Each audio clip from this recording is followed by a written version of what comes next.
हाँ, जैसा कि हम सबको पता है कि आगामी बिहार विधानसभा चुनाव होने वाला है। तो इस बीच हमारे साथ जुड़े हैं बिहार के दो वरिष्ठ छात्र, और इनसे जानेंगे कि किन किन पार्टियों का और किस हद तक क्या अस्तित्व है बिहार इलेक्शन में, इस चीज़ को। जी बताएं। जैसा कि आप लोगों को पता है कि इस बार का जो चुनाव होने वाला है ये लगभग सारे पार्टियों के लिए कहीं ना कहीं ज़्यादा चैलेंजिंग होने वाला है। क्योंकि इससे पहले बहुत सारी पार्टियां पार्टिसिपेट नहीं करती थी, अगर करती भी थी तो कहीं ना कहीं उस तरीके से उसको लोग मतलब वो नहीं कर पाते, प्रेफर नहीं कर पाते थे। बट इस बार एक नए पार्टी जैसे कि प्रशांत किशोर का जनसुराज है, ये इतनी मजबूती के साथ लोगों के बीच पदार्पण किया है एकदम कि नई इसको पार्टी। भी कहीं ना कहीं थर्ड फ्रंट के रूप में देखा जा रहा है। जी। लेकिन ये भी कहना सही है और हकीकत है कि अभी इसको उस पोजीशन को ऑब्टेन करने में, प्राप्त करने में काफ़ी चुनौतियों का सामना करना पड़ सकता है। इसलिए कि जो भी पार्टियां पहले से बन करके तैयार हैं और रही हैं, राज कर रही हैं, कहीं ना कहीं उनका लेवल इससे अभी बहुत हाई है। इसीलिए देखा जा रहा है कि क्या क्या आगे होने वाला है। जी। वर्तमान बिहार की स्थिति है, राजनीतिक स्थिति यही है बिहार की। हम देख रहे हैं हाँ। कि पुरानी विचारधाराओं में संलिप्त ये जो हमारा जो बिहार है, ये पुरानी विचारधाराओं में संलिप्त है और उसी विचारधारा को लेकर के ये बिहार में राजनीति की जो गतिविधि है ये चल रहा है। तो उस पुरानी जो विचारधारा है उसमें जो है मॉडिफाई की जरूरत है, उसमें बदलाव की जरूरत है। मॉडिफाई हुआ है जब से नीतीश कुमार जी सत्ता में आए हैं, तब से पहले और आज के तुलना में देखिएगा तो कुछ न कुछ मॉडिफिकेशन हुआ है, राजनीतिक पॉइंट ऑफ व्यू से और डेवलपमेंट के पॉइंट ऑफ व्यू से भी हुआ है। जी जी, ये बात है।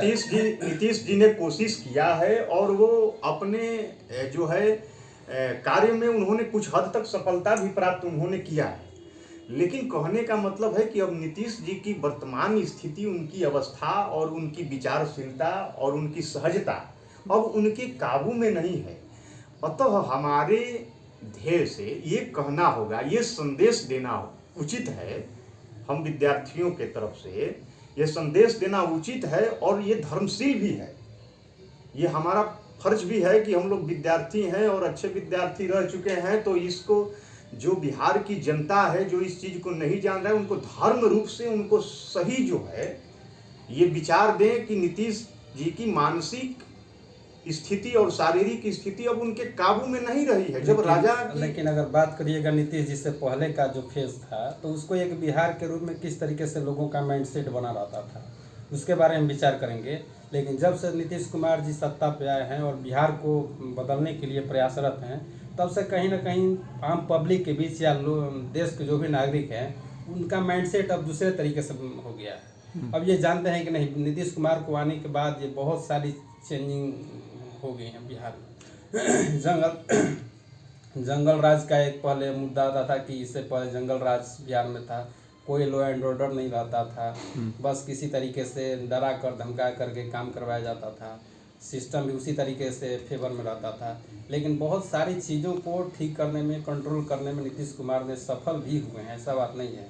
इनको एक बहुत प्रतिष्ठित और कामकाजी नेता के रूप में अपने देश में जाना जाता है और बड़े तबके के लोग मानते हैं कि नहीं, ये एक मैच्योर्ड हैं और ये अग्रसोची हैं और ये विकास पुरुष के तौर पे अपना एग्जाम्पल सेट किए हुए हैं। ऐसे ही नहीं है, क्योंकि इनको समझ पाना सारे लोगों की बस की बात नहीं होती है। देखिए, आपके कहने का तात्पर्य बहुत ही उचित है और बहुत अच्छा है, आपने बात कहा।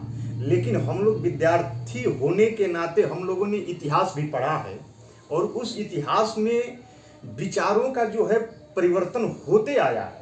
जैसे मैं कह सकता हूँ कि गौतम बुद्ध के बाद महावीर आए, बुद्ध के बाद जैन धर्म आया, बुद्ध के विचार, बौद्धिक विचारधारा के बाद जैनिज्म विचारधारा आया। ये तो परिवर्तन तो जंगल राज की विचारधारा के बाद जो अत्याचार का जो है मामला बढ़ते गया बिहार में, तो उसका समापन हुआ। वो विचार दो वहां द एंड हो गया 2005 में और फिर नीतीश जी का पुनरुद्भव हुआ। तो उसमें नीतीश जी ने जब अपना कमान संभाला तो 2005 से 2010 तक उन्होंने पूरे बिहार नामक गड्ढे को भरा। बिहार में अनवरत विकास किया, शिक्षा, सड़क, बिजली, उन्होंने बहुत सुधार किया। लेकिन 2005 से 2010 के बाद नीतीश कुमार की हमारी स्थिति अपनी कुर्सी बचाने में अब जो है उनकी धारणा अब उनकी विचार जो है यहाँ फंस गया।